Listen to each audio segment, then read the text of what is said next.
오늘 하나님께서 우리에게 주시는 말씀은 누가복음 15장 31절에서 32절까지의 말씀입니다. 오늘 본문 말씀이 조금 긴데요, 함께 합독할 때는 누가복음 15장 31절에서 32절까지 합독하도록 하고요, 11절 말씀부터는 말씀을 전하면서 한 절 한 절씩 여러분들과 함께 나누도록 하겠습니다. 누가복음 15장 31절 32절의 말씀, 자리에서 우리 다 일어나셔서 두 절 말씀 한 목소리로 함께 합독하도록 하겠습니다.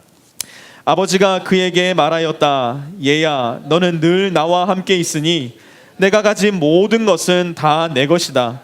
그런데 너의 이 아우는 죽었다가 살아났고 내가 잃었다가 되찾았으니 즐기며 기뻐하는 것이 마땅하다. 아멘. 우리 자리에 앉으시고요. 미 동북부 지역에 그야말로 엄청난 한파가 몰아쳤습니다. 체감 기온이 영하 50도를 넘나들고 있는, 그야말로 살을 애울 것만 같은 그런 추위가 계속되고 있는데요. 우리 달라스도 지금 제가 11번째 겨울을 여기서 맞고 있는데 지금까지 겪었던 겨울 중엔 제일 춥습니다. 거의 32도 밑으로 떨어지지 않는데 요즘은 뭐 32도 우습게 떨어지는 것 같습니다. 이렇게 추울 때 여러분은 무슨 생각을 하십니까? 이렇게 추울 때 여러분의 마음 가운데 떠오르는 어떤 이미지가 있습니까? 저는 한국에서 이렇게 추운 날 먹던 그 떡볶이 자판대에서 팔던 그 오뎅 국물이 참 생각이 많이 납니다. 어떻게 해도 그 미원 가득 들어간 그 맛이 여기서는 나오지가 않더군요. 또 엄마가 끓여주시던 김칫국 맛 참 그립습니다.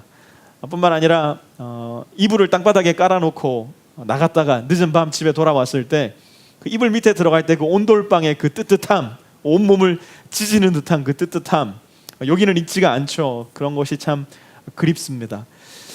제가 나고 자란 곳, 제가 어려서부터 알던 그곳, 한국에서 자라신 분들은 한국이 참 이런 때 많이 그리울 겁니다. 그런 마음이 우리에게는 모두 다 있는 것 같습니다. 재작년에 제가 7년 만에 한국을 방문했었습니다. 7년 만에 방문한 한국을 보니까 정말 모든 것이 새롭더군요. 제게 있어서 가장 큰 변화는 무엇이었냐면 제가 머물 집이 더 이상 한국에 없다는 것이었습니다. 저는 한국에 제 집이 없으니 그 저희 부모님의 집이, 부모님과 함께 살던 마지막 집이 저에게는 우리 집이라고 부르던 그 집이었는데요. 부모님은 목회하시러 울릉도로 들어가 버리시고 우리가 함께 마지막으로 살던 집은 처분해서 다른 사람이 살고 있고, 한국을 갔는데 제가 집이라고 부를 만한, 제가 편안하게 갈 수 있는 집이 저에게는 없었습니다. 그렇게 그립던 조국을 7년 만에 방문했는데 갈 집이 없다는 사실이 제 마음을 참 외롭게 했었습니다. 그렇게 3주간의 시간을 보내고 미국에 돌아왔는데요, 제가 정말 신기한 사실을 하나 발견하게 되었습니다. 이전에는 전혀 몰랐던 사실, 이전에는 생각해보지도 않았던 사실. 그게 뭐냐, DFW 공항에 비행기가 이렇게 탁 내리는데요, 비행기가 도착해서 게이트를 찾아서 걸어가고 있는데 제 마음 가운데 저도 모르게 이런 탄성이 터져 나왔습니다. 아, 집이다. 이전에는 생각해보지도 않았던 그 사실, 이전에는 인천공항에 도착할 때에나 터져나왔던 그 탄성이 DFW 공항, 달라스 공항에 도착하는데 그 탄성이 제 마음 가운데서, 제 입에서 터져나오는 것을 보고 제가 적지 않게 놀랐던 적이 있습니다. 흘러가는 세월 속에 제가 있어야 할 곳, 또 저와 제가 함께 해야 될 사람들, 또 제가 있어야 할 공간이 조금씩 바뀌어왔다는 것을 그제서야 제가 알게 되었습니다. 마냥 좋을 줄만 알았던 3주간의 한국 방문이었는데, 또 마냥 좋을 줄만 알았던 3주간의 휴가였는데, 그곳에서 전혀 예상치 않게 저는 대단히 상실감을 많이 느끼게 됐었고요, 또 외로움도 제법 많이 느꼈었던 것 같습니다. 한국에 있는 동안 제 머릿속을 계속해서 맴돌던 노래가 하나 있었습니다. 이 노래를 아시는 분도 있고 모르시는 분도 있겠지만 제 머릿속을 계속 맴돌던 그 노래, 특히 주일이 되면 제 머릿속을 더 크게 울리던 그 노래, 난 누군가, 또 여긴 어딘가, 해야 할 일을 하지 않고 있는 듯한 그 불안한 마음, 만나야 될 사람들을 만나지 않고 있다는 그 불안한 마음, 살다 보면 어디로 가야 할지, 무엇을 해야 할지, 나는 도대체 누구인지 갑자기 헷갈려 버릴 때가, 또 혼란 속에 빠질 때가 가끔 있는 것이 우리의 인생인 것 같습니다. 살다 보면 도대체 내가 지금 여기서 뭘 하고 있는 걸까? 내가 지금 어디로 가야 되는 걸까? 나는 도대체 누군가? 혼란스러운 그 느낌, 그런 때가 우리에게는 종종 있는 것 같습니다. 그렇게 살다 보니 그 질문에 명확한 답을 내리지 않다 보니 그 질문을 거부하다 보니 어떤 면에 있어서 우리는 느릿느릿 내가 누구인지를 놓쳐버리고 느릿느릿 내가 어디에 있는지를 놓쳐버리고 느릿느릿 내가 어디로 가야 되는지까지도 놓쳐버리게 되는 경우가 종종 있는 것 같습니다. 그렇기 때문에 우리는 바쁜 일상 속에서도 가끔씩은 조금 멈추어 서서 머물러 서서 스스로에게 이 질문을 할 수 있어야만 합니다. 나는 누구인가? 내가 지금 있는 이곳은 어디인가? 나는 도대체 어디로 가야 되는 사람인가? 질문하지 않으면, 이 질문에 나의 정직한 대답을 내어놓지 않는다면 나는 나도 모르는 사이에 내 자신을 느릿느릿 놓쳐버리게 되는 그러한 일들 경험하게 될지도 모릅니다. 오늘 우리가 함께 살펴보려는 말씀은 바로 이렇게 나를 놓쳐버리고만 사람들의 이야기입니다. 오늘 말씀을 들으면서 나는 과연 이 이야기에 등장하는 어떤 사람과 많이 닮아 있는가? 나는 어디에서 나를 놓쳐버리고 말았는가? 여러분들 스스로에게 물으시면서 말씀을 들으셨으면 좋겠습니다. 우리 본문 속으로 한번 들어가 보도록 하겠습니다. 누가복음 15장 11절에서 본문이 시작이 됩니다. 예수께서 말씀하셨다. 어떤 사람에게 아들이 둘 있는데, 이미 아들이 둘 있는데 라는 이 말씀에서부터 긴장감이 많이 느껴지지 않습니까?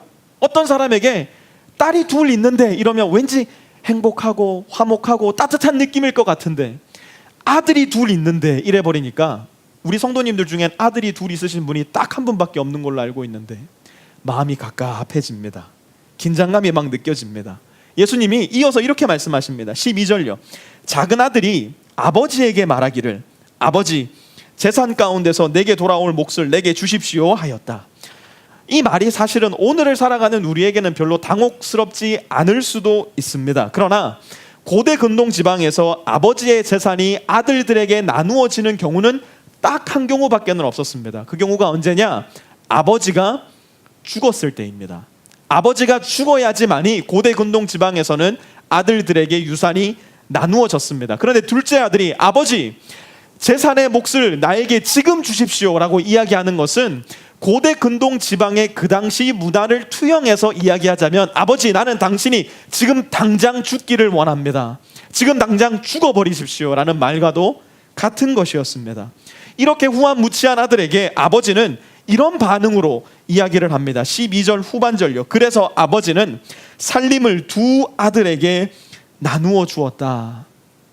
지금 아버지는 자기를 향해서 죽어버리십시오라고 하는 그 아들에게 별다른 말 없이, 별다른 처벌도 없이 그저 자기의 재산을 나누어 줍니다. 그렇게 아버지로부터 자기 몫의 유산을 물려받은 둘째 아들은 그 재산으로 이렇게 합니다. 13절요.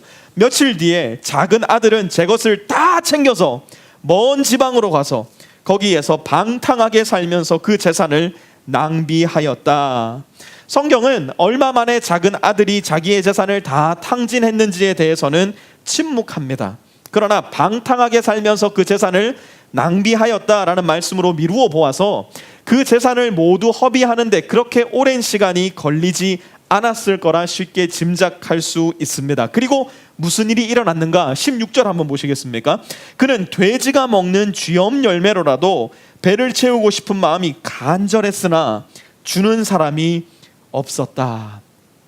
그렇게 많은 돈을 가지고 그렇게 방탕하게 낭비를 일삼던 둘째 아들에게 머지않아 일어난 일이 어떤 일이었습니까? 이제는 돼지가 먹는 쥐엄 열매로도 배를 채우지 못하는 신세가 되어버리고 말았습니다.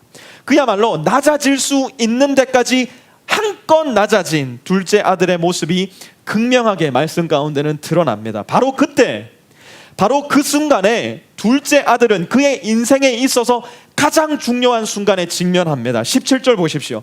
그제서야 그는 제정신이 들어서, 둘째 아들에게 제정신이 든 때가 언제입니까? 제정신으로 돌아온 그때가 언제입니까? 굶주리다가 유대인으로서는 절대로 하지 않는 돼지 치는 일을 하다가, 더 나아가서 돼지들이나 먹는 그 쥐엄 열매라도 배불리 먹어봤으면 하는 그러한 소망이 그의 마음 가운데 생겼을 때, 가장 낮은 위치까지 내려갔을 때, 그제서야 작은 아들은 제정신이 든 겁니다. 제정신이 드니까 뭘 한 겁니까? 묻기 시작한 겁니다. 그의 인생에 한 번도 묻지 않았던 가장 중요한 질문을 묻기 시작한 겁니다. 나는 도대체 누군데 여기서 이러고 있는가? 지금 내가 있는 이곳은 어디인가? 내가 가야 할 곳은 어디란 말인가? 인생에 있어 가장 필수적인 질문. 드디어 작은 아들에게 제정신이 돌아오자 이 질문을 묻기 시작한 겁니다. 17절 한번 계속 보시기 바랍니다. 내 아버지의 그 많은 품꾼들에게는 먹을 것이 남아 도는데 나는 여기에서 굶어 죽는구나. 작은 아들은 극심한 인생의 고단함과 배고픔과 고통 속에서 마침내 나는 누구인지 스스로 생각하고 질문하기 시작합니다. 그리고 스스로에게 이렇게 말합니다. 내 아버지의 라는 말 속에는 자연스럽게 자기가 누구의 아들인지에 대한 인식이 들어가 있습니다. 자기의 정체성이 들어가 있습니다. 내가 누구냐는 겁니다. 아버지를 멀리 떠나서 살던 그때, 허랑방탕한 삶을 살던 그때에 그 자신의 정체성은 돈이었습니다. 그 자신의 정체성은 자기가 가지고 있는 친구였고 인맥이었습니다. 그 자기의 정체성은 자기가 생각할 때 자기가 소유하고 있다라고 믿어왔던 힘이었습니다. 그런데 지금 이제 돈도 없고 지위도 없고 친구도 모두 떠나가 버린 이때 먹을 것도 없는 이 절박한 상황 속에서 마침내 그는 떠올려낸 겁니다. 마침내 그는 자기가 누구인지 정확하게 파악해낸 겁니다. 자기에게는 아버지가 있다는 사실을, 자기는 그 아버지의 아들이라는 사실을, 그리고 아들은 그동안 보지 못한 자기 자신의 현재 위치를 정확하게 파악합니다. 17절 후반절요. 나는 여기에서 굶어 죽는구나. 나는 여기에서 굶어 죽는구나. 여기는 어디입니까? 13절에 보니까 그 아들이 먼 지방으로 간 겁니다. 먼 지방으로 떠나가 버린 겁니다. 왜요? 자기는 아버지가 죽어버렸으면 좋았거든요. 자기와 아버지의 관계는 이제 완전하게 나뉘어진 거거든요. 이제 자기에게 있어서 아버지는 존재하지 않는 사람과도 같은 것이었거든요. 그런데 이제서야 비로소 자기가 지금 어디에 있는지 깨달은 거예요. 나는 여기에서, 아버지가 없는 그곳에서, 아버지가 계시지 않는 이곳에서 굶어 죽는구나. 그러니 그 다음에는 어디로 가야 하는지가 명확해지는 겁니다. 어디로 가야 되겠습니까?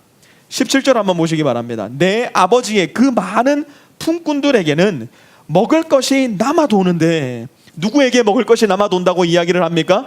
품꾼들에게요. 그런데 그 품꾼들이 누구랑 같이 있기 때문에 먹을 것이 남아 도는 겁니까? 아버지랑 같이 있기 때문에 그런 것입니다. 그러니 무슨 일이 품꾼들에게 일어나는가? 먹을 것이 남아 도는 일이 품꾼들이라는 가장 미천한 사람들에게도 일어나더라는 겁니다. 그러니 이제 둘째 아들이 일어나서 돌아가야 하는 곳이 어딘가?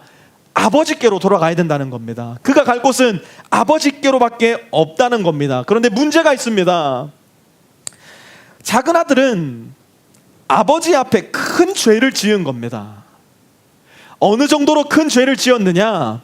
자기의 목숨을 내어 놓음으로 말미암아 갚아야지만 할 정도의 큰 죄를 아버지 앞에 지은 겁니다. 왜요? 아버지한테 당신 죽어버리십시오 이야기했거든요. 아버지의 지위와 체면을 땅바닥 끝까지 끌어내려 버렸거든요. 그러니 그냥 돌아갈 수는 없죠. 자기의 죄를 어떻게든 해결하고 돌아가야죠. 그래서 그는 이렇게 이야기합니다. 18절요. 내가 일어나 아버지에게 들어가서 이렇게 말씀드려야 하겠다. 아버지, 내가 하늘과 아버지 앞에 죄를 지었습니다. 여러분, 작은 아들이 하는 말을 한번 잘 들어보세요. 내가 일어나, 어떻게 한다고 얘기를 하죠? 내가 일어나, 내가 여기 있는 곳에서 일어나서 아버지에게로 들어간다는 거예요. 아버지에게 들어가는 것이 지금 자기에게 있어서는 가장 중요하다는 거예요. 아버지에게 돌아가서 이렇게 말할 거래요. 18절 후반절부터 19절요. 아버지, 내가 하늘과 아버지 앞에 죄를 지었습니다.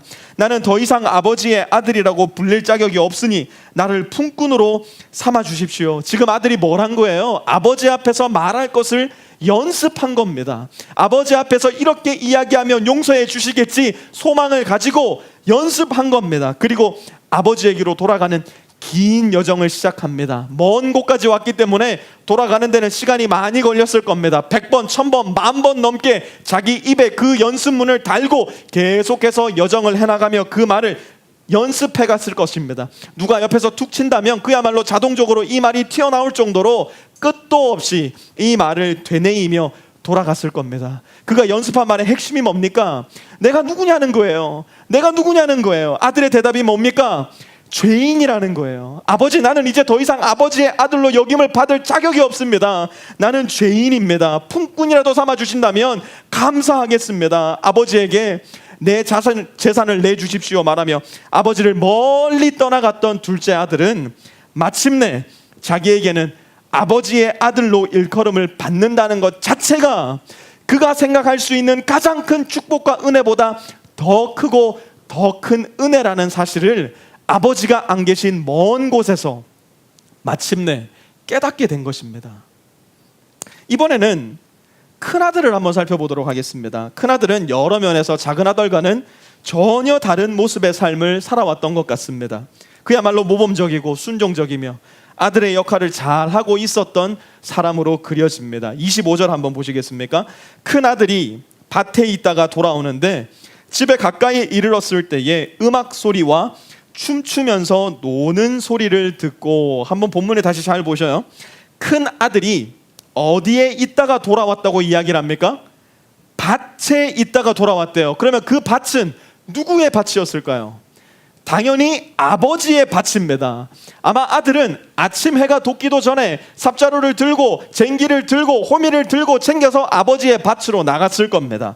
아버지가 시키지 않은 일까지도 세심하게 살피면서 아버지의 농작물들을 살폈을 겁니다. 아버지가 말씀하시지 않은 것까지도 늦은 시간까지 처리하고 돌아오느라 저녁 시간에 맞추어 돌아오지 못할 정도로 아들은 열심히 수고하고 일했을 겁니다. 지금 큰아들이 있는 곳은 어디입니까?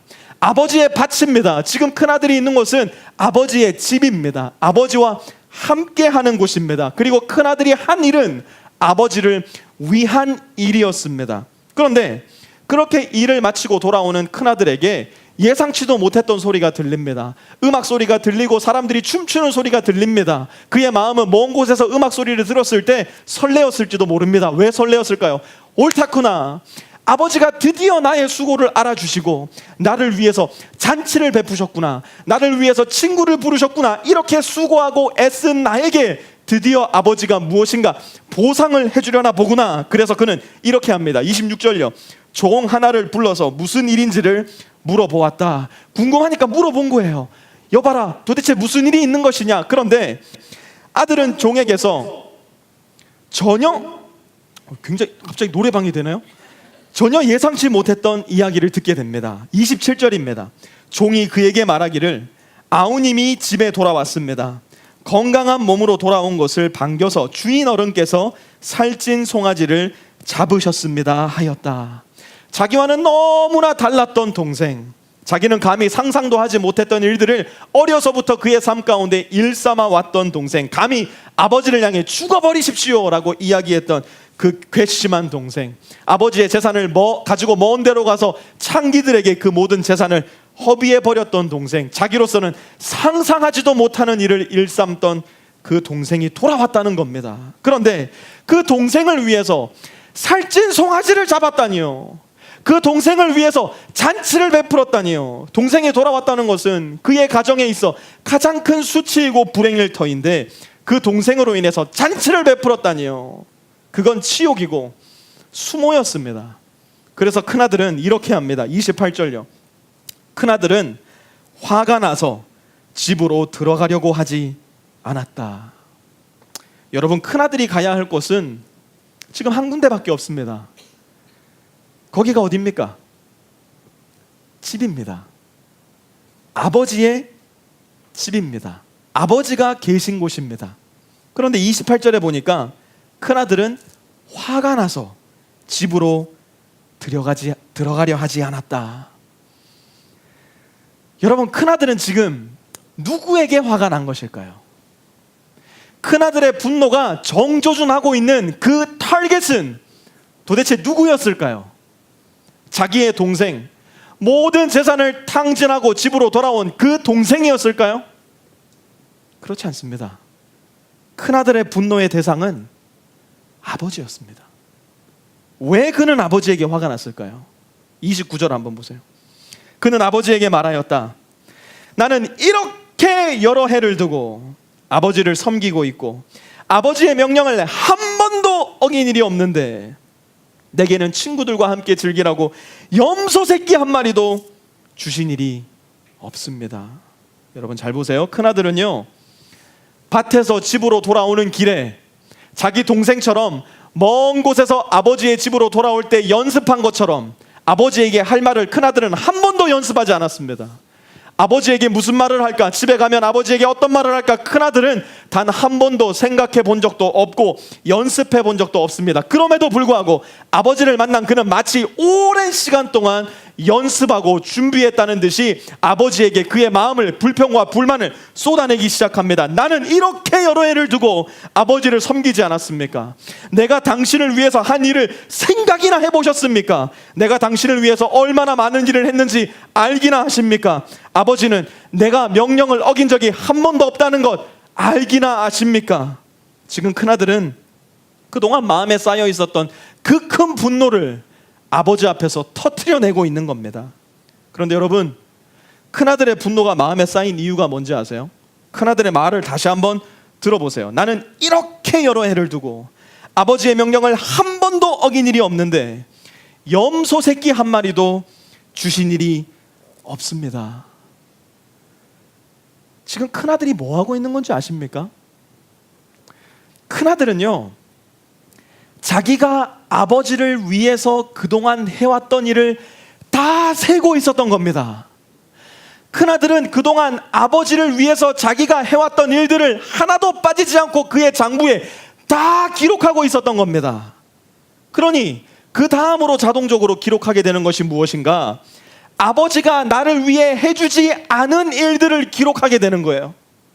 아버지가 응당 해줬어야 되는데, 내 생각에 아버지가 이 일을 당장 날 위해 해야 되는데 하지 않은 아버지의 하지 않은 일 리스트를 그의 장부에 빠짐없이 적어 나가고 있었던 겁니다. 큰아들이 생각하는 아버지가 나를 위해 하지 않은 일이 뭔지 아세요? 29절 후반절 보세요. 내게는 친구들과 함께 즐기라고 염소 새끼 한 마리도 주신 일이 없습니다. 아버지가 나를 위해 한 일은 none, zero, 아무것도 하지 않으셨어요.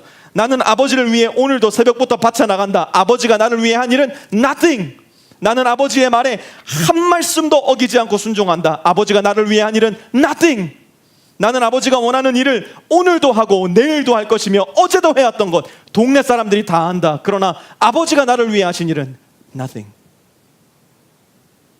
큰아들은 그의 평생에 이런 식으로 꾸준하고도 성실하게 자기가 아버지를 위해 한 일, 그리고 아버지가 나를 위해 하지 않은 일들을 기록해 오고 있었던 겁니다. 그가 아버지를 위해 한 일의 수치가 올라가면 올라갈수록 아버지가 응당 그를 위해 해주셨어야만 하는데 해주지 않은 일에 대한 수치가 자꾸만 nothing, none으로 밝혀질수록 그의 마음에는 분노가 쌓여갔을 겁니다. 그의 마음에는 실망감이 쌓여갔을 겁니다. 재밌는 건 뭔지 아십니까? 자기가 한 일을 장부에 기록하는 사람은요, 다른 사람들이 한 일도 자기 장부에 같이 기록합니다. 자기가 잘한 일, 다른 사람들이 잘 하지 못한 일을 내 장부에 기록하기 시작합니다. 30절 한번 보세요. 그런데 창녀들과 어울려서 아버지의 재산을 다 삼켜버린 이 아들이 오니까 그를 위해서는 살찐 송아지를 잡으셨습니다. 큰아들은 동생이 한 일도 자기의 장부에 빼놓지 않고 기록하고 있었던 겁니다. 먼 지방에 가서 누구를 만났는지, 무엇을 했는지 자기의 장부에 빠지지 않고 동생이 탕진한 재산에 대해서, 동생이 한 악한 일에 대해서 기록하고 있었던 겁니다. 자기 자신의 행위와 동생의 행위를 비교해서 자기 자신은 높일 수 있는 데까지 높이고 자기 동생의 행위는 비교하고 정죄하여 낮출 수 있는 데까지 낮춰 밟아버리기지 하는 형의 그 장부. 그런데요, 불행하게도 큰아들이 까맣게 잊고 있던 가장 중요한 사실 한 가지가 있었습니다. 31절 한번 보세요. 아버지가 그에게 말하기를, 얘야, 너는 늘 나와 함께 있지 않느냐? 또 내가 가진 모든 것은 다 너의 것이 아니냐? 큰아들이 장부에 기록하지 않은 게 뭘까요? 큰아들이 장부에서 빼먹었던 것이 무엇일까요? 우리 12절로 잠시 한번 돌아가 볼까요? 12절 이렇게 말씀합니다. 작은 아들이 아버지에게 말하기를, 아버지 재산 가운데서 내게 돌아올 몫을 내게 주십시오 하였다. 그래서 아버지는, 같이 한번 읽을게요. 시작. 살림을 두 아들에게 나누어 주었다. 아버지는 살림을 두 아들에게 나누어 주었다. 작은 아들이 자기의 재산을 요구했을 때 아버지는 이미 큰 아들에게도 그에게 돌아갈 재산을 이미 나누어 주신 겁니다. 개역 개정 성경에 보니까 아버지가 살림을 각각 나누어 주었더니 이미 큰 아들은 자기의 것을 받은 겁니다. 뿐만 아니라 고대 군동의 관습에 따라서 큰 아들에게는 작은 아들에 비교해서 2배나 많은 재산이 돌아갔을 겁니다. 큰 아들은 그 재산을 눈으로 보고 자신이 그 재산을 소유하게 되었다는 것을 알게 되었을 겁니다. 그런데 왜 큰 아들은 아버지가 나에게 아무것도 해주지 않으셨다고 불평하고 아버지가 날 위해 한 일이 도대체 무엇이냐고 불만했던 것일까요? 큰 아들은 12절에 이미 각각 나누어 주신, 이미 그에게 주신, 이미 그의 것이 된 그의 힘과 그의 노력으로는 감히 상상조차 할 수 없을 만큼 아버지께로 물려받은 큰 은혜와 축복을 그의 것이라고 세워놓지를 않은 겁니다. 아버지께서 이미 그에게 주신 그 큰 복을 한 번도 감사하지도, 그 큰 복으로 말미암아 하나님 앞에 한 번도 기뻐해 본 적도 없었던 것입니다. 그러니 절대적으로 불만족스럽고 절대적으로 불평스러운 인생이 될 수밖에 없었던 겁니다. 아버지와 늘 함께 있지만, 아버지의 모든 것이 나의 것이지만 불행하게도 그 사실을 모르는 겁니다. 늘 순종하고 모든 것을 완벽하게 아버지를 위해 한 번도 어긴 적 없는, 늘 아버지와 함께 있었던 큰아들은 어떤 면에 있어서 먼 지방으로 떠나가 버렸던 작은 아들보다 오히려 아버지에게서 더 멀리 떨어져 있었는지도 모릅니다. 우리는 흔히 이 이야기에서 작은 아들에게 가장 많은 관심을 기울입니다. 요즘은 이 본문이 사실은 작은 아들을 이야기하기 위한 이야기가 아니라 큰 아들을 보여주기 위한 본문이라는 주장도 굉장히 설득력 있게 들려집니다. 그러나 이 본문은 단순히 작은 아들, 큰 아들만 생각할 간단한 이야기가 아닙니다. 우리는 이제 시선을 조금 돌려서 아버지에게 잠시 우리의 시선을 고정해 보려고 합니다. 작은 아들이 아버지를 만난 순간을 한번 생각해 보십시오. 20절 봅니다. 그는 일어나서 아버지에게로 갔다. 그가 아직도 먼 거리에 있는데 그의 아버지가 그를 보고 측은히 여겨서 달려가 그의 목을 껴안고 입을 맞추었다. 아들이 돌아오는 모습을 먼 거리에서 본 아버지는요, 갑자기 뛰기 시작합니다. 여러분, 지금 우리가 보고 있는 이 본문은 21세기를 기반으로 한 본문이 아니라 1세기 고대 근동 지방을 배경으로 한 본문입니다. 1세기 당시 부유한 유대인은 결코 뛰지 않았습니다. 1세기 당시 노인은 절대로 뛰지 않았습니다. 왜? 뛴다는 것은 그만큼 경망스럽고 경멸스럽게 여겨졌기 때문에 그렇습니다. 그런데 지금 아버지는 가산을 탕진한 둘째 아들이 저 먼 곳에서 보이자 갑자기 뛰기 시작합니다. 뛰어가서 가산을 다 탕진하고 돌아온 큰아들을 때리려고 그랬나 봤더니 그게 아니에요. 오히려 그의 목을 껴안고 입을 맞추었답니다. 무슨 뜻입니까? 작은 아들이 돌아오기를 기다리고 손을 꼽아 기다리고 있었다는 이야기입니다. 분위기가 제법 괜찮아 보입니다. 아버지가 받아주실 것 같습니다. 그래서 둘째 아들은 먼 데서부터 거리를 오가며 준비했던 그 연습한 말을 읊조리기 시작합니다. 21절요. 아들이 아버지에게 말하였다. 아버지, 내가 하늘과 아버지 앞에 죄를 지었습니다. 이제부터 나는 아버지의 아들이라고 불릴 자격이 없습니다. 다행스럽게도 준비했던 대사 토시 하나도 안 틀리고 잘 이야기해내었습니다. 이제는 나를 품꾼으로 받아주십시오 라고 준비한 대사만 읊으면 됩니다. 그때 아버지는 아들의 말에는 가타부타 아무 대답도 없이 종들을 급히 불러서 이렇게 말합니다. 22절에서 24절요. 그러나 아버지는 종들에게 명령하였다. 어서 좋은 옷을 꺼내서 그에게 입히고 손에 반지를 끼우고 발에 신을 신겨라. 그리고 살찐 송아지를 끌어내다가 잡아라. 우리가 먹고 즐기자. 나의 이 아들은 죽었다가 살아났고 내가 잃었다가 되찾았다. 그래서 그들은 잔치를 벌였다. 아버지는 즉시로 돼지 우리에 둥글던 걸레같이 더러운 아들의 옷을 벗기고 자기의 가장 좋은 옷으로 입혀줍니다. 주염 열매를 돼지 똥구덩이 속에서 파내었기 때문에 그 더러워진 손에 아버지의 가장 좋은 반지, 곧 아들이라는 증명의 반지를 끼워줍니다. 먼 길을 걸어오느라 먼지 투성이가 되었을 그 발에 가장 좋은 샌들을 가져다 신겨줍니다. 굶주려 죽음의 위협 속에 있던 아들에게, 돼지 쥐엄 열매만 먹던 그 아들에게 살진 송아지를 잡아서 먹여줍니다. 뿐만 아니라 마을 사람들을 다 불러다가 잔치를 엽니다. 왜요? 죽었던 아들이 살아났거든요. 잃어버렸던 아들이 다시 돌아왔거든요. 아버지에게 있어서 그것보다 기쁜 일, 그것보다 감사한 일 존재하지가 않거든요. 그것이 바로 아버지의 마음이거든요. 아무리 큰 죄를 지었어도, 아무리 가산을 탕진했어도, 아무리 악독한 행동과 말을 일삼았다고 하더라도, 심지어 아버지를 죽여버리는 아들이었다고 하더라도 아들을 생각하는 아버지의 마음에는 여전히 그 아들을 위한 은혜와 긍휼과 자비가 남아있는 겁니다. 그것이 바로 아버지의 마음인 겁니다. 큰아들에게는 어떻게 하셨을까요? 어떻게 집안을 말아먹은 동생에게 잔치를 베풀어 주십니까? 나는 들어가지 않겠습니다 따지는 큰아들에게 아버지는 이렇게 말씀합니다. 31절요. 아버지가 그에게 말하기를, 얘야, 너는 늘 나와 함께 있지 않느냐? 또 내가 가진 모든 것은 다 너의 것이 아니냐? 큰아들의 마음을 만져줍니다. 큰아들의 마음을 달래줍니다. 참아주고 가르쳐줍니다. 기억을 되살려줍니다. 아버지와 늘 함께 해왔기 때문에 아버지의 모든 것이 이미 너의 것이 되었다는 것을 다시 한번 상기시켜 주시고 타일러 주시고 기다려 주십니다. 여기까지 이야기를 들었을 때 우리 마음 가운데는 분명 두 가지 생각 중 한 가지 생각이 떠오를 겁니다. 나는 영락 없는 작은 아들이구나. 나는 천상 큰 아들이구나. 그런데요, 사실은 여기에 굉장히 큰 문제가 있습니다.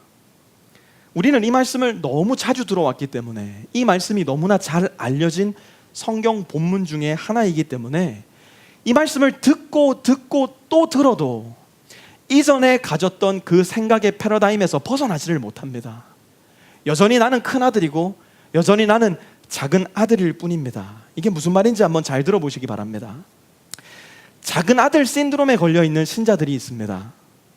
이분들은 이 말씀을 듣고서는 자기가 얼마나 멀리 하나님을 떠나 있었는지 깨닫습니다. 하나님의 은혜지요.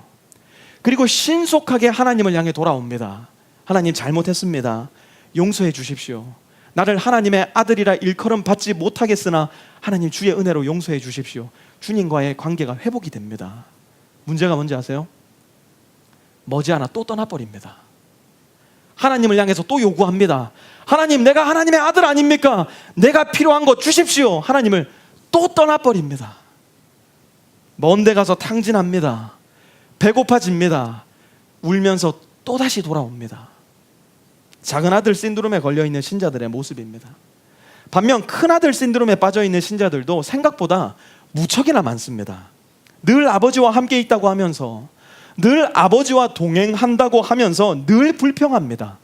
늘 불만이 마음 가운데 가득합니다. 왜 하나님 나에게는 이렇게 안 해주시느냐고, 내가 하나님을 위해서 얼마나 많은 일을 해왔는지 아시기나 하냐고, 내가 교회를 위해서 얼마나 많은 사역을 하고 있는지, 얼마나 많은 희생을 하고 있는지 보시기나 보시는 거냐고, 내가 매달마다 이 빠듯한 살림을 아끼고 또 아껴서 하나님 앞에 드리는 11조 보고나 계신 거냐고, 저 사람은 신앙생활도 엉망이고 저 사람은 11조 생활도 안 하며 저 사람은 교회 봉사 일체 하지 않는데 왜 저 사람에게 주는 복은 나에게 주시지 않고 나에게 주지 않는 복을 저 사람에게 주시느냐고, 하나님을 향해 분노하고 하나님을 향해 불평하고 다른 사람들을 향해서는 비교하고 정죄합니다. 조금이라도 자기보다 나은 것 같아 보이는 사람을 보면 자기 비하에 빠져서 무서워하고 두려워합니다. 혹시 저 사람보다 봉사가 부족해서, 혹시 저 사람보다 헌금이 부족해서 하나님께 사랑받지 못할까 봐 조마조마한 마음, 불안한 마음, 그 마음 가운데 가득합니다. 큰아들 신드롬에 빠져있는 신자들의 모습입니다. 어떤 분들은 심지어 섞어치기 아들 신드롬에 걸려있는 분도 있습니다.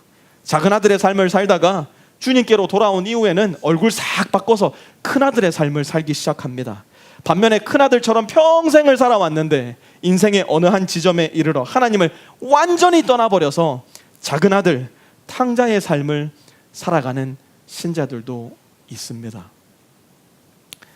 사랑하는 프리스코 성도 여러분, 우리는 이 아들 신드롬 쳇바퀴에서 신속하게 벗어나야 됩니다. 우리는 아들에 머물러 있는 존재가 아닙니다. 큰아들도 작은아들도 큰아들과 작은아들에 머물러 있어서는 안 됩니다. 목사님, 저는 영락 없는 작은아들입니다. 죄송합니다만 I don't care. 목사님, 저는 영락 없는 큰아들이에요. 죄송합니다. I don't care. 왜 그런지 아세요? 우리의 모습은 작은 아들과 큰 아들에 머물러 있는 모습이 되어서는 안 되기 때문에 그렇습니다. 하나님께서 우리를 향해서 보여주시고 싶어하는 모습, 우리를 통해서 보고 싶어하는 모습은 하나님 난 큰 아들이에요, 하나님 난 작은 아들이에요, 10년 20년 지나고 계속 읊어대는 그 동일한 대사가 아니라는 거예요. 우리에게 있어서 중요한 것, 하나님께서 우리에게 기대하시는 것이 무엇이냐? 하나님, 비록 나는 작은 아들로 시작했지만 작은 아들에 불과하지만 하나님의 은혜를 입은 자로서 하나님과 같이 하나님의 모습 닮은 하나님의 아들 되기 원합니다. 하나님, 나는 비록 큰 아들과 같이 시작했지만 큰 아들에 머물러 있는 것이 아니라 하루하루 변화되어 하루하루 조금씩 하나님 닮은 하나님의 아들의 모습이 되기 원합니다. 작은 아들도 큰 아들도 하나님 닮아야 합니다. 나는 누구인가? 나는 작은 아들입니다. 나는 누구인가? 나는 큰 아들입니다. 정직한 대답일 수 있습니다. 그러나 하나님 앞에 충분하지는 않은 대답입니다. 나는 누구인가? 나는 비록 지금 작은 아들이지만, 나는 비록 지금 큰 아들이지만 하루하루 느릿느릿 조금 하나님과 함께 동행하는 가운데 하나님 닮은 모습으로 계속해서 성장해 나가는 존재입니다. 고백할 때에 우리의 대답, 하나님 앞에 기쁜 대답이 되는 것입니다. 그것이 바로 하나님의 형상대로 지음받은 우리가 이 땅을 살아가는 동안에 점점 더 욕심내고 갈망해야 할 하나님께서 우리 마음에 주신 소원이고 하나님의 뜻이며 우리를 향하신 하나님의 목적인 것입니다. 그렇다면 이 중요한 질문, 우리는 어떻게 하나님을 닮아야 하는가? 어떻게 작은 아들에 머물지 않고 어떻게 큰 아들에 머물지 않고 하나님을 닮은 모습이 될 수 있는가? 다음 주에 이어서 계속 말씀 나누도록 하겠습니다. 설교가 하도 길어진다고 불평들을 하셔서. 주먹이 운다라는 한국 영화가 있습니다. 거기에 보면 고등학교 시절에 동창이었던 친구 사이가 현재는 재벌의 기업의 재벌과 대기업의 재벌과 그 재벌의 임원으로 나오는 그런 모습이 그려집니다. 이 재벌 기업의 회장은 자기의 동창인이 친구에게 너무나 유치하고도 너무나 부당한 일을 요구합니다. 그 요구에 이 주인공은 30년이 넘는 세월 동안 회장님이라 부르던 그 친구를 마치 고등학교 시절로 돌아갔다는 듯이 30년 만에 처음으로 그의 친구의 이름을 절규하듯 부르면서 이렇게 말을 합니다. 너는 왜 18살에서 잘하지를 않냐? 사랑하는 프리스코 세미안 성도 여러분, 저와 여러분들은 어떻습니까? 우리의 신앙의 연수와 우리 신앙의 성장과 성숙은 함께 가고 있습니까? 아니면 신앙의 연수는 30년, 40년, 50년인데 이미 30년 전에 나를 놓아버려서, 이미 40년 전에 나를 놓쳐버려서 전혀 자라지 않는 모습, 전혀 아버지를 닮지 않은 모습으로 소위 말해 신앙생활을 해나가고 있습니까? 혹시라도 하나님께서 우리의 이름을 절규하듯 부르시면서 본성아, 너는 왜 10살에서 잘하지를 않니? 너는 왜 15살에서 더 잘하지를 않는 거니? 너는 너의 입술로는 그렇게 하나님을 사랑한다고, 나를 사랑한다고 하면서 왜 나를 전혀 닮지를 않는 거니? 혹시 하나님께서 우리에게 이렇게 말씀하신다면 우리는 하나님 앞에 무엇이라고 대답해야 될까요? 잘하지 않으면 놓쳐버립니다. 잘하지 않으면 나를 잃어버리고 맙니다.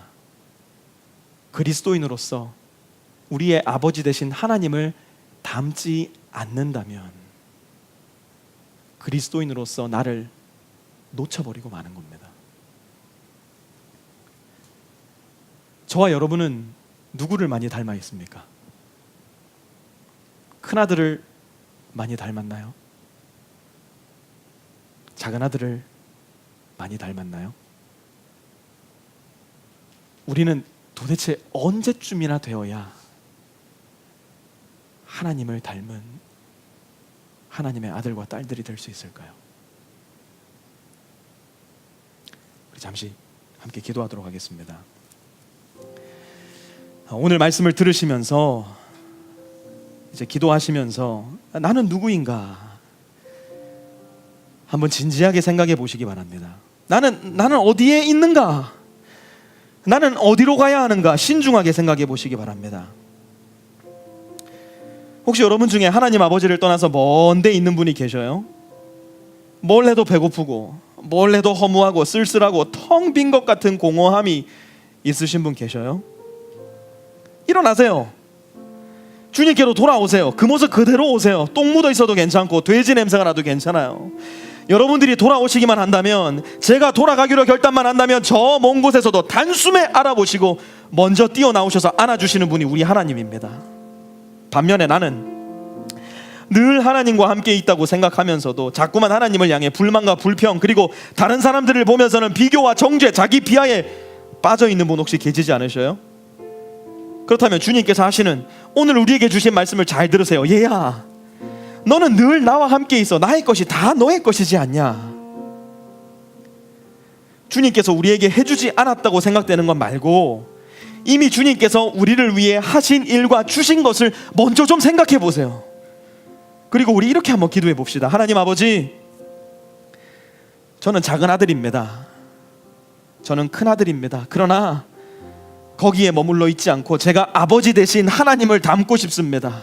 주님의 자녀된 제가 하나님을 좀 닮고 싶습니다. 작은 아들을 먼저 안아주신 것처럼 저도 제 인생에 있는 작은 아들과도 같은 사람들 먼저 안아주고, 먼저 좋은 것 베풀고, 먼저 사랑하는 아버지를 닮게 해주십시오. 큰아들을 타일러 주시고 참아주신 것처럼 저도 제 인생에 큰아들과 같은 사람들 참아주고 기다려주고 타이르면서 아버지의 모습 닮아 아버지의 모습으로 그들을 대할 수 있는, 하나님 꼭 빼닮은 아들과 딸 제가 될 수 있게 해주십시오. 우리 이 시간 함께 기도하도록 하겠습니다. 하나님, 오늘 이 말씀을 주셔서 감사합니다. 작은 아들과도 같은 우리의 모습, 큰 아들과도 같은 우리의 모습, 하나님 우리의 위치를 발견할 수 있게 해주십시오. 내가 누구인지를 발견할 수 있게 해주십시오. 그 자리를 박차고 일어나 주님께로 돌아올 수 있는 용기를 허락해 주시고, 하나님 주님을 향해서 나에게 해주신 것이 무엇이냐고 하나님께 불평불만하는 큰아들이 아니라 하나님께서 우리에게 해주신 것, 하나님께서 우리에게 베풀어 주신 은혜와 예수 그리스도를 통한 구속의 그 사건을 먼저 기억함으로 말미암아 한량없이 부어주신, 한량없이 우리에게 부어주신 하나님의 은혜에 먼저 감사하며 주님께서 우리에게 베풀어 주신 것들을 먼저 세워볼 수 있는 우리가 될 수 있게 도와주옵소서. 하나님뿐만 아니라 하나님을 날마다 성실하게 닮아감으로 인하여서 우리 인생에 수도 없이 찾아올 작은 아들들, 우리가 내치고 발로 차버리고 주먹으로 때리는 것이 아니라 먼저가 뛰어가 그들을 안아주고 품어주고 그들을 섬길 수 있는 하나님 닮은 아들 되게 하여 주시고, 우리 인생에 수도 없이 많은 큰아들과도 같은 인생들, 불평하고 불만하며 그 마음에 수치심과 그 마음에 불만과 그 마음에 모든 정욕들이 가득한 사람들, 하나님 하나님처럼 다가가 타일러주고 안아주고 기다려주고 알려주고, 그러므로 말미암아 주님 닮은 모습으로 이 세상 가운데에 빛의 역할 감당할 수 있는 우리 모든 프리스코 세미한 성도들 될 수 있도록 주님 인도하여 주옵소서. 얘야, 너는 날 믿은 지가 언젠데 아직까지도 5살에서 자라지를 않니? 주님의 그 안타까운 목소리를 오늘 말씀을 통해서 듣습니다. 주님 자라게 해주십시오. 그리스도의 장성한 분량에 이르기까지 자라게 해주십시오. 그 욕심이, 그 갈망이 우리 프리스코 세미한 성도들 마음 가운데 가득할 수 있게 도와주십시오. 평생을 작은 아들처럼, 평생을 큰 아들처럼 살다가 부끄러운 구원받는 우리가 아니라 평생을 주님 닮은, 그리스도 쏙 빼닮은 그리스도의 장성한 분량의 제자들로 살다가 주님의 낯을 뵐 때에 그야말로 기쁨과 즐거움과 행복함으로 만날 수 있는 우리 모든 성도들 다 될 수 있도록 주님께서 인도하여 주옵소서. 그리하여 주님 닮은 우리를 통하여 세상 사람들이 주의 얼굴을 뵐 수 있도록 도와주시고, 주님 닮은 우리를 통하여 세상 사람들이 이 어둡고 재미없는 세상 가운데 빛과 소금이 무엇인지를 명확하게 볼 수 있는 놀라운 일들이 우리 성도들 각자의 삶을 통하여 예수 그리스도의 몸된 프리스코 세미한 교회를 통하여 보여질 수 있도록 주님께서 우리에게 은혜와 복으로 함께하여 주시옵소서. 이제는 우리 주 예수 그리스도의 은혜와 하나님 아버지의 무한하신 사랑하심과 성령의 내주 교통하심이 작은 아들과 큰 아들에 머물러 있기를 바라지 아니하고 장성하고 성숙하여 하나님 쏙 빼닮은 아들의 모습으로 살아가기로 다짐하며 이 교회를 떠나가는 우리 모든 프리스코 세미한 성도들 머리머리 위에와 그들의 가정 위에, 학교 위에, 직장 위에 이제로부터 영원까지 함께 하옵시기를 간절히 축원하옵나이다. 아멘.